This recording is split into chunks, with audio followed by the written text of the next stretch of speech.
So I've got a couple friends who are currently working on or about to start learning a dead language. So here's some of my best tips for learning a quote-unquote dead language. Now, this can fall into a couple different categories. So on the one hand, we have languages that aren't spoken anymore, where there's a concerted effort in the community to bring these languages back as spoken languages. So this is often called language revitalization. So you could think about Hebrew or Hawaiian or Maori in New Zealand or a number of Native American languages that have undergone successful revitalization movements. So if you're in that category and you're interested in learning a language that is not currently spoken or not currently spoken by many people, that you want to be a part of bringing the language back, it can be a really cool project. So in a lot of ways, that's going to be similar to learning to speak a majority language like French or Portuguese. You're probably going to have a lot less resources. And also, it's probably going to be a lot harder to find people to practice with. So I say those would be some of the significant challenges.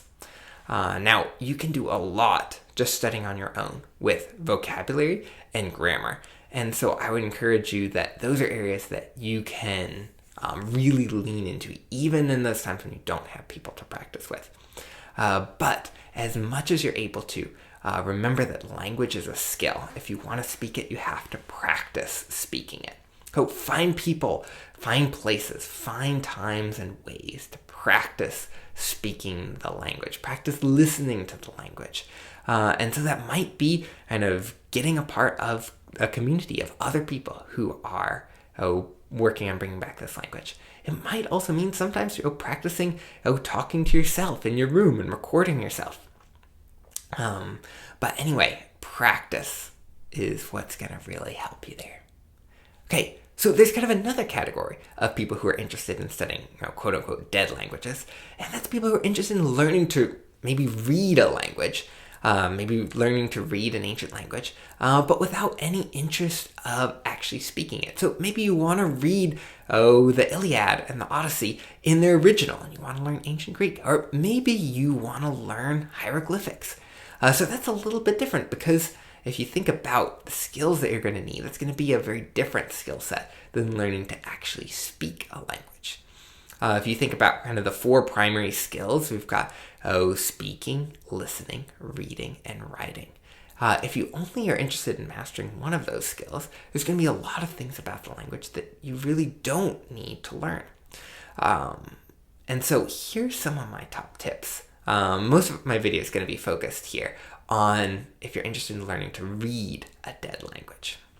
Hey, so one of my biggest pieces of advice here is to remember that just because the language is dead, meaning that it's not spoken by people anymore, these languages were still spoken by real people. They're real languages spoken by real people. And the fact that they are not spoken today doesn't change that. There can be a lot of times I just feel like it's really tempting to think about languages as just kind of symbol manipulation on a piece of paper, rather than thinking about these as real communication systems that people use to express all of their interests and emotions and daily needs. And I think linguists probably are at a greater risk of this than anything else. So I always have to stop and remind myself that these are real languages. This can really help you in language learning. It's not that some monk or scribe came up with some difficult grammar rule in particular to thwart future students of the language. There's probably a real reason for it. This is something that people were using and doing unconsciously while they're focusing on other things. So there's going to be patterns in the language, and there's going to be likely some reasons for the irregularities. So this brings me to my second point, which is say it out loud. Even if learning to speak a language isn't your primary focus, say it out loud, especially if there's a pattern in the language that you don't understand. A lot of times, if you just look at written language, and you see maybe a couple letters change around, maybe there's a rule that this letter changes to this letter in this particular circumstance, a lot of times those rules are going to make a lot more sense if you actually say the word. Like, try pronouncing the thing and see if that helps you understand why those like sound change rules are happening. This can also really help you with learning vocabulary. Hearing yourself say it can sometimes help reinforce the vocabulary, because you're not just seeing it, you're also practicing, wrapping your lips and tongue around the word, and then you're getting to hear yourself say it. So try it and see if it helps you. Another thing to really think about when you're when you're studying an ancient language is that it can get easy to just kind of get stuck in kind of like your own cubicle mindset where you're just studying by yourself. And you totally can do that. But I think it's a lot more effective and a lot more fun if you can do it with other people. Oh, this might be people in your area. Look for interest groups or kind of use your kind of network to identify whether there's anyone else in your area who's also interested in this language. It might also be finding a community of people online who are also studying this language. But learning language, there's a lot of days that you probably just are going to feel like doing something else, even if you really love languages like me. But finding a community to get plugged in can really help you. Even for languages that don't have an active speaker community, find other people who are also interested in this language to help you stay motivated and to help you with the challenging parts. Another piece of advice that I would give is you don't have to be married to one particular textbook or resource. Try several. It might be that one textbook explains one thing really well, and a different textbook explains something else in a better way. Or maybe that one textbook just makes more sense in your head, whereas maybe a different one works better for someone else. If you're trying something and if you don't understand it, look for other people to explain it, because maybe just hearing the explanation in a different way will really help you.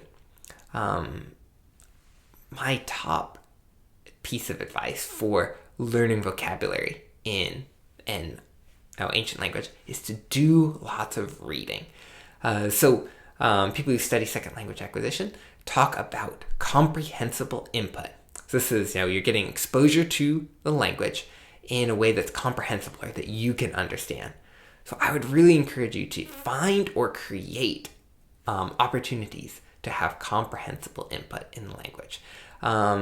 A lot of times people want to, myself included, want to try to slog through the most difficult language use and the most difficult texts that they possibly can. But there's a lot of value and honestly a lot of fun to be had by reading things that are at your level or maybe a little bit below or a little bit above.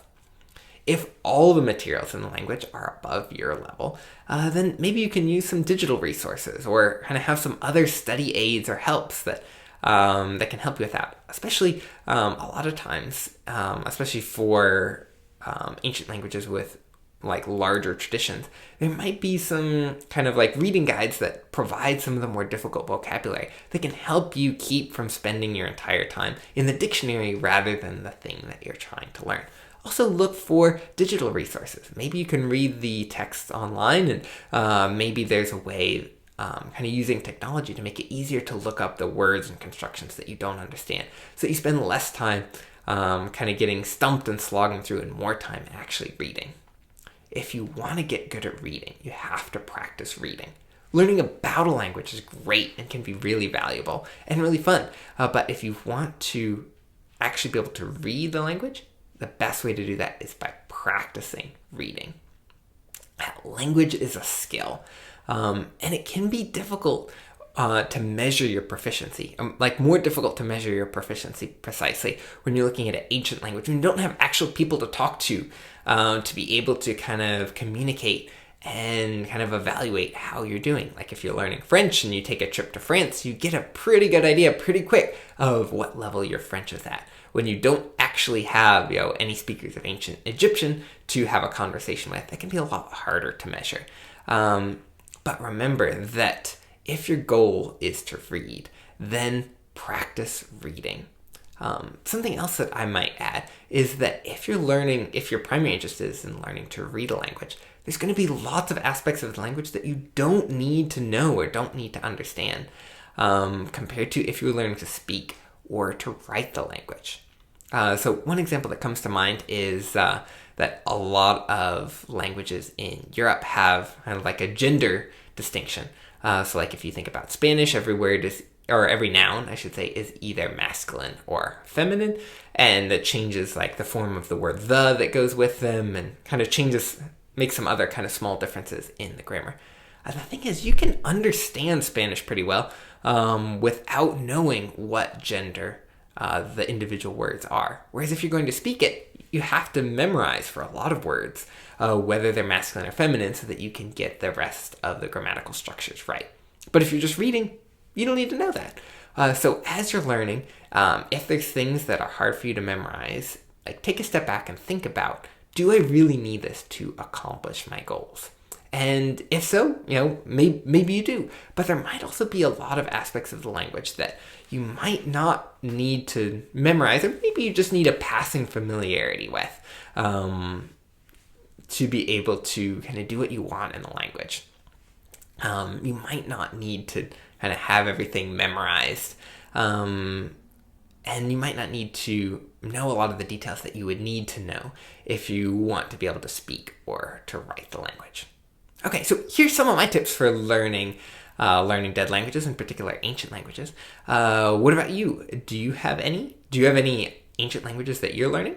Come visit us at Go Lingo Lab on Facebook. And I'd love to hear about what you're working on, as well as what videos you'd like to hear in the future.